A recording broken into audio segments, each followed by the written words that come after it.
Bonjour à tous, je voulais vous ajouter un petit quelque chose parce que je suis vraiment encouragée et aidée par ma petite fille Lola.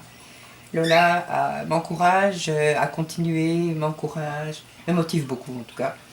Et je voulais vous dire qu'elle a été jusqu'à me faire l'intro de la version française, notamment, vous verrez, le tout départ en rose. C'est elle qui l'a fait. Et bon, elle aide, elle contribue. En plus d'autres personnes, bien entendu, mais la petite est vraiment, la petite qui est grande, est vraiment très, très, très stimulante, encourageante. Merci beaucoup, Lola. Un gros bisou à toi. Bonjour à tous et bienvenue pour notre deuxième épisode de notre aventure. Et aujourd'hui, je voudrais vous montrer la maille à l'envers. Elle fait peur, mais elle est simplement l'image miroir de la maille en droit. Et pour notre démonstration aujourd'hui, je vais utiliser le fil que vous voyez ici. Donc c'est du mérino, 100% mérino, 4 plis, avec comme longueur 200 mètres pour 100 grammes. Les aiguilles, vous pouvez utiliser du 4 mm, 4,5 mm, mais comme j'ai déjà dit, j'ai déjà tricoté avec du 3,5. Pour les paramètres, en fait, 22 mailles font à peu près 10 cm, 4 inches. Et c'est lavable à la machine. Et pour voir d'autres coloris, vous pouvez aller sur Etsy, mon magasin Etsy, dont le lien se trouve dans la description de YouTube de ma vidéo. Okay. Voilà. Ce que je voulais vous montrer aujourd'hui, c'est une façon. Je vais utiliser les aiguilles circulaires, mais on peut utiliser aussi celle-ci. Et je voudrais vous montrer une autre méthode de monter les mailles. Et c'est notamment la méthode que ma maman m'a apprise, que moi j'ai changé par la suite. Mais bon, si vous trouvez que c'est beaucoup plus facile pour vous autres, vous pouvez l'utiliser aussi, je vais vous la montrer. On va faire un nœud coulant, comme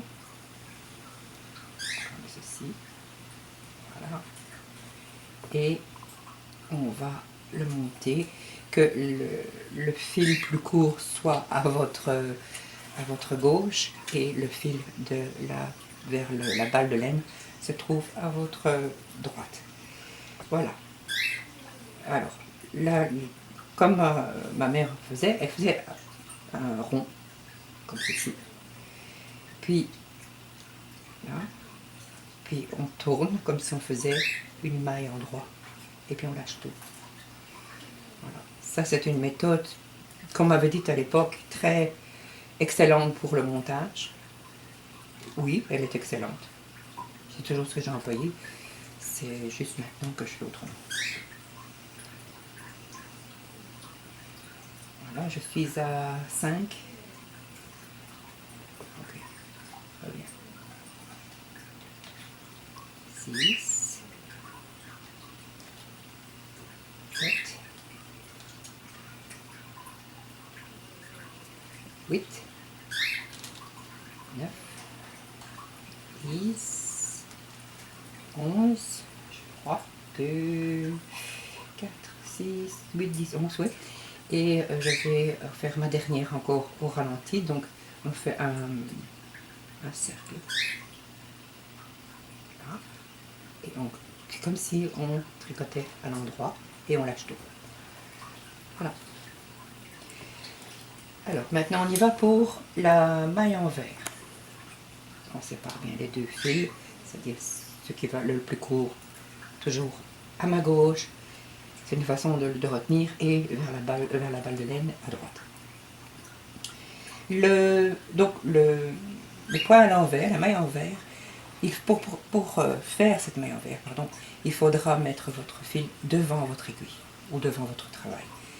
Et en plus de ça, on insère l'aiguille, non pas comme ceci, c'est-à-dire d'arrière vers l'avant, mais de l'avant vers l'arrière, comme ceci. On continue, on fait de la même façon, donc on tourne la laine autour de l'aiguille droite. On va chercher le point et on le libère sur l'aiguille droite. Voilà. Ici je tire un petit peu parce que c'est l'autre partie. Toujours donc mon fil en avant du travail ou en avant de mon aiguille, si on veut le dire ainsi.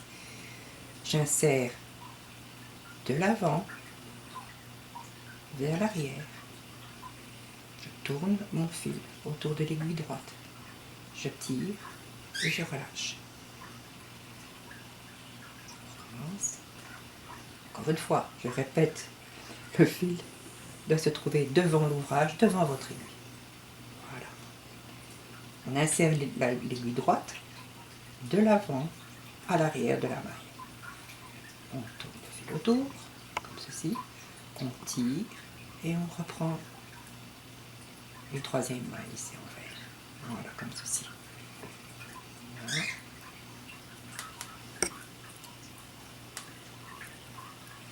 Vous pouvez voir aussi que la main gauche aide l'aiguille à sortir en fait la maille, à dégager la maille sur l'aiguille droite.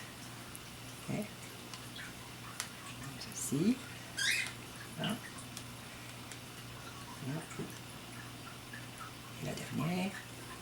Alors, non. Comme ceci. Voilà. On va faire un deuxième rang, je vous remontre tout doucement.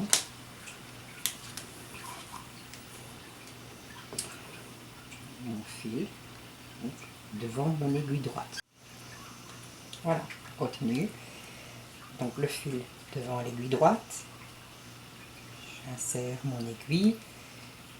J'entoure, je tourne et je tire. Comme ceci. Voilà. Là, je tourne. Je tire. Voilà. Je tire. Je tourne. Je tire. Et voilà.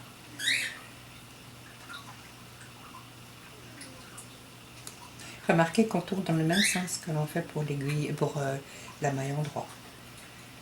Comme ceci. Comme on a fait pour la maille en droit. Exactement.